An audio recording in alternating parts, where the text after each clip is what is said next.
Seorang wanita nekat menghampiri Verdi Sambo saat duduk di kursi terdakwa di ruang sidang utama Pengadilan Negeri Jakarta Selatan. Wanita itu mengenakan kaos putih dengan gambar wajah Verdi Sambo. Mulanya, persidangan Verdi Sambo dan Putri Chandrawati dalam kasus pembunuhan Yosua berjalan sebagaimana mestinya. Agenda persidangan Sambo dan Putri kali ini adalah mendengarkan keterangan saksi. Ada 9 saksi yang hadir. Hakim kemudian memeriksa keterangan tentang peristiwa yang diketahui para saksi terkait pembunuhan Brigadir Yosua Huta Barat.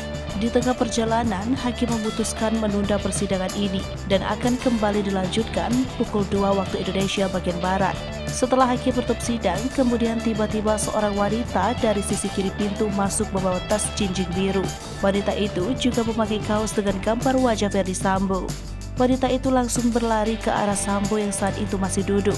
Terlihat wanita tersebut akan memberikan tas jinjing itu. Namun, dicegah petugas. Tak jelas apa yang ada di dalam tas jinjing itu, petugas langsung meminta wanita tersebut keluar dari area sakral itu. Diketahui, area itu hanya bisa untuk pengacara, jaksa penuntut umum, terdakwa, dan para saksi.